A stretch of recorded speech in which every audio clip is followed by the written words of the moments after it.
Hi guys! Good morning, good morning, good morning! So wala tayong content ngayon, no? Wala tayong content na scout ngayon. Sobrang maulan. So eto muna tayo ngayon. Kakain tayo. Ayan, may dilis. Ito yung dilis ng lavender. Ayaw na nila. Ayaw na nila. Ako naman, mukhang hinayang. So, lavender, ito yung dilis niya. Inilit uli siya, no? Sayang kasi. So, meron tayo dito sinangag. Sinangag, guys. Siyempre, kailangan meron din tayong kape. Kaya, magtitimpla muna tayo, guys. Ha? Samahan niyo ako hanggang sa pagkain ko. Hindi sa matapos ako. Hanggang sa kung ano ang gagawin ko. So guys, sobrang ulan. As in talaga this month ng October, starting of October pala. Ganito na po talaga yung panahon dito sa Bicol.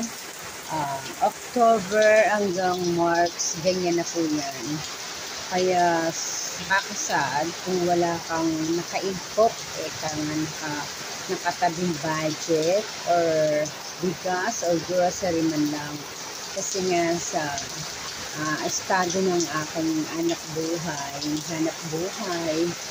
hindi po ako talaga nakakapaghanap buhay sa ganyang sitwasyon, no, tag-ulan. Kasi ang hanap buhay ko ay sa kalsada, sa mga lugar kung saan, mga bundok, bukid, baryo, mga ganyan. So, lakad lang po ako ng lakad. So, hindi po ako pwede. Kasi nga po maulan. Kasi nag-house to house po ako. So, ang magiging problema po talaga yung wala tayong impok. Buti nga po yung sabi nga nila ng mga matanda, buti pa yung mga langgam, magaling mag-impok kumpara sa tao. Totoo naman po talaga yan. Kung mapapansin niyo yung mga langgam, tropa-tropa sila, no? Naghahakot na sila ng mga yung makakain nila, kagaya ng mga tao pag tag-ulan nasa bahay lang, bihira makalabas sa estado. Kanya-kanya tayo yung estado ng hanap buhay. Kagaya ko, so na-focus ako sa pag-charity, pero hindi ko po yung pinagsisihan dahil ginusto ko.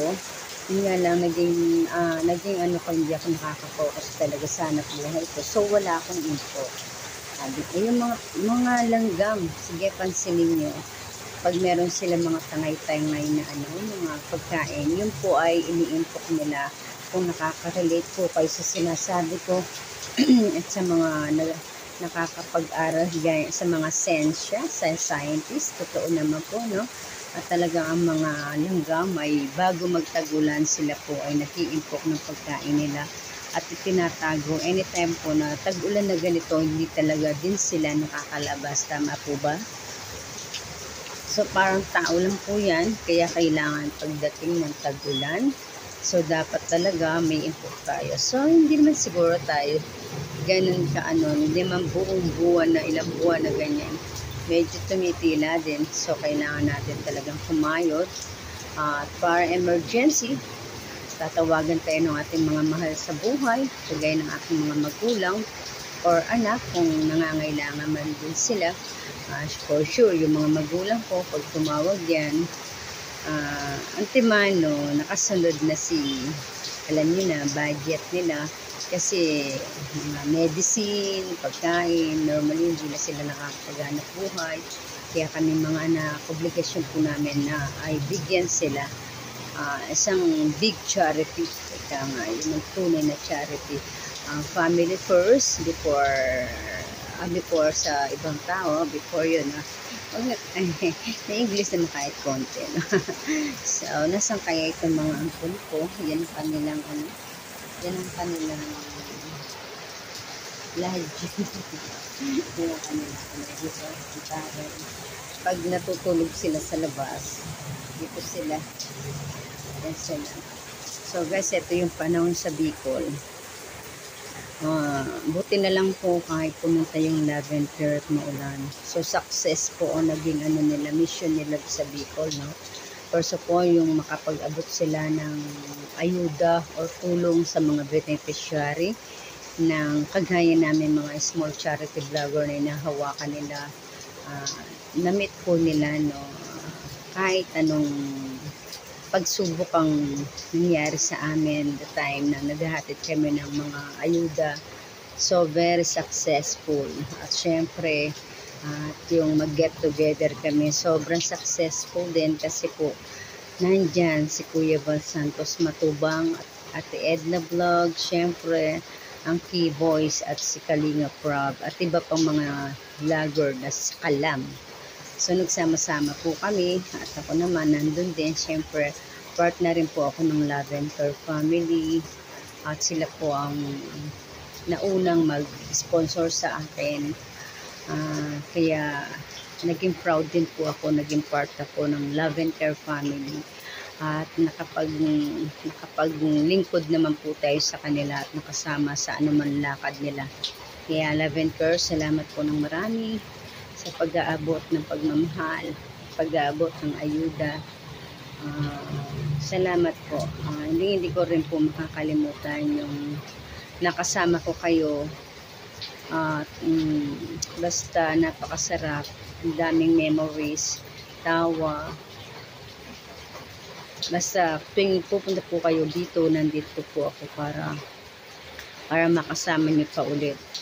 Mga kakosa, nandiyan si Jessa Buray, Nora Barbastro, si Kuya Gimo, siyempre si Unggoy, J Vlog, tsaka si Ate Elda Villamor. So, napakasarap ng banding namin dun sa van. Sobra, as in talagang kinabag sila. At si Jessa ay hindi na inabot yung paghihingi sa ano. Sorry Jessa, sa may CR. As in talaga inabot na doon sa lapag, hindi na doon sa bog. Grabe ka Jessa. Love you guys, mga kakosa. Siyempre, mga timtanod ko, no.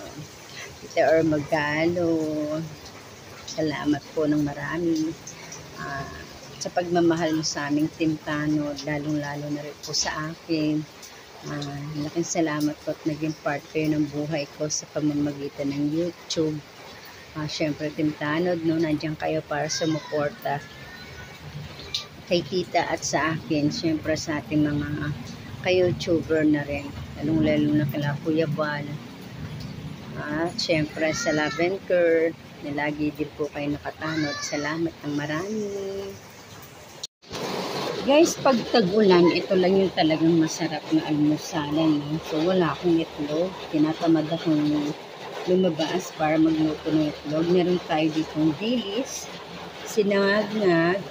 Siyempre, meron tayo ditong suka with garlic